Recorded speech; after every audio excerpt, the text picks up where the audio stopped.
என்ன செய்தி உன் யூடியூப் சேனல் பற்றி தான். அதை ஏசிடிசி மசாலா வச்சு சரி. எலக்ட்ரிசிட்டியில் நம்ம ஏசி டிரான்ஸ்மிஷன் தான் பெஸ்ட்டுன்ட்டு இது வரைக்கும் பார்த்துன்னு இருக்கோம். அவர் ஏன் ஏசியை டிசியாக மாற்றினார்? நம்ம டேங்க் சர்க்யூட்டுக்கு கான்ஸ்டன்ட் டிசி கரண்ட் தான் தேவைன்னு சொல்கிறேன். எப்படி நமக்கு கான்ஸ்டன்ட் கரண்ட்டு டேங்க் சர்க்யூட்டுக்கு கொடுக்க முடியும்? ஓகே சபரி, ரொம்ப ரொம்ப சந்தோஷம்.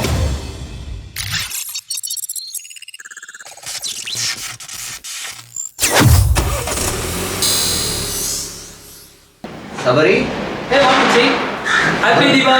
அப்புறம் என்ன மச்சான், எப்படி போயிட்டு இருக்கு? என்ன செய்தி? என்ன செய்தி? அதான் யூடியூப் தானே செய்தி. சொல்லு. நிக்கோலஸ் டெஸ்லாவை பற்றி ஏதோ கியூரியாசிட்டி கிரியேட் பண்ணி வச்சிருக்க. சரி, அவரை பற்றி தெரிஞ்சுக்கலாம். அதை ஏசிடிசி மசாலா வச்சு பிரியாணி செய்ய பார்த்தாருன்னு சொன்னேன். அது சக்ஸஸ் ஆகலன்னு சொல்லியிருக்க. அப்புறம் டார்பா டீம் அது சக்ஸஸ் பண்ணியிருக்குன்னு சொல்லியிருக்க.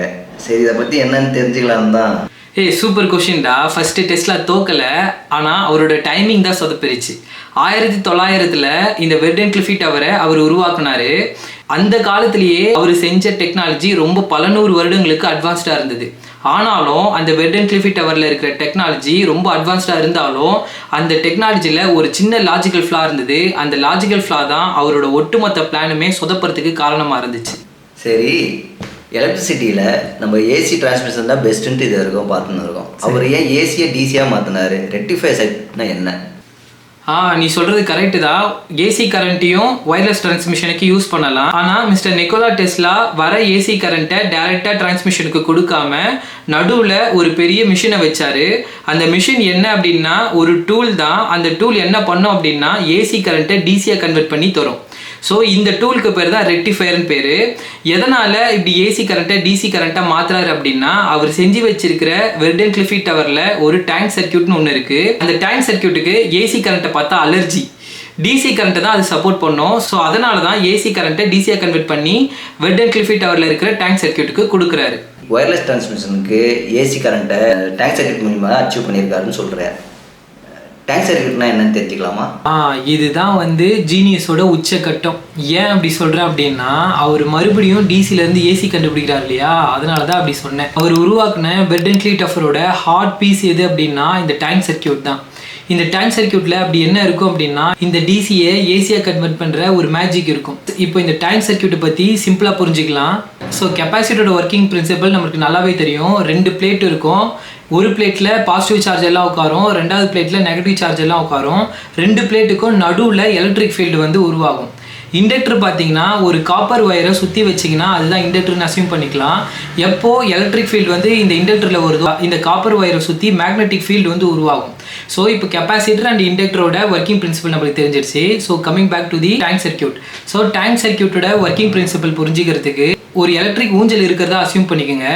நீங்கள் ஊஞ்சல் ஆடணும்னா காலை ஊனி பின்னுக்கு நல்லா பவர் கொடுத்து இழுப்பீங்க இல்லையா. ஸோ இந்த பின்னுக்கு பவர் கொடுத்து இழுக்கிறது தான் கெப்பாசிட்டர் நடக்குது. எப்படி 2 பிளேட்டுக்கு நடுவில் எலக்ட்ரிக் ஃபீல்டை ஸ்டோர் பண்ணி வைக்குது. இப்போது காலை ஊனி எனர்ஜி நம்ம ஸ்டோர் பண்ணி வைக்கிறோம். இப்போ காலை எடுத்துட்டோம் அப்படின்னா எனர்ஜி ரிலீஸ் ஆகிட்டு நம்ம ஊஞ்சல் முன்னாடி நோக்கி போவோம் இல்லையா. ஸோ அதே மாதிரி தான் கெப்பாசிட்டர்லேருந்து எலக்ட்ரிக் ஃபீல்டு டிஸ்சார்ஜ் ஆகும்போது ஸ்ட்ரெயிட்டாக அது இண்டக்டரை நோக்கி போகும். இண்டக்டருக்குள்ளே இந்த சுருட்டி வச்ச காப்பர் ஒயரில் உள்ளே போகும்போது மேக்னெட்டிக் ஃபீல்டு உருவாகும். இந்த மேக்னெட்டிக் ஃபீல்டால் ஒரு நைட்டிக் எனர்ஜி உருவாகும். இந்த நைட்டிக் எனர்ஜியில் உருவானதுக்கப்புறம் திருப்பியும் இந்த எனர்ஜி கெப்பாசிட்டருக்கு போகும். சரிங்களா? இது ஒரு ஊஞ்சலில் முன்னாடி போயிட்டு பின்னாடிக்கு வராமல் இந்த மாதிரி தான். மீனிங் ஃபஸ்ட்டு டிசி கரண்ட் கெப்பாசிட்டருக்கு வரும். கெப்பாசிட்டரில் எலக்ட்ரிக் ஃபீல்டு ஸ்டோர் ஆகி வைக்கும். கெப்பாசிட்டர் டிஸ்சார்ஜ் ஆன உடனே இந்த எலக்ட்ரிக் ஃபீல்டு இண்டக்டருக்கு போகும். இண்டக்டரில் மேக்னெட்டிக் ஃபீல்டு உருவாகி ஒரு நைட்டிக் எனர்ஜி உருவாகும். இந்த நைட்டிக் எனர்ஜி திருப்பி கெப்பாசிட்டருக்கு தள்ளும். இந்த கெப்பாசிட்டருக்கு திருப்பியும் ஸ்டோர் பண்ணி வச்சு எலக்ட்ரிக் ஃபீல்டு உருவாக்கும். திரும்பி இதை டிஸ்சார்ஜ் பண்ணி இண்டக்டருக்கு அனுப்பும். ஸோ இந்த மாதிரி தான் பேக் அண்ட் ஃபோர்த்து போயிட்டு வர்றதுனால ஒரு ஆஸ்கிலேஷன் உருவாகும் இந்த டேங்க் சர்க்யூட்டில். இந்த ஆஸ்கிலேஷன் தான் இந்த tank சர்க்யூட்டோட ultimate goal.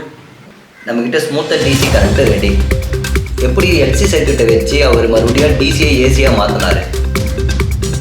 Nicolas டெஸ்லாவோட ஃபெயிலியருக்கு low frequency தான் காரணம்னு தெரிஞ்சிச்சு. அப்போது இப்போ இருக்க டார்பா டீமு எப்படி அதை ஓவர் கம் பண்ணி அச்சீவ் பண்ணாங்க? அது கொஞ்சம் சொல்லியேன்.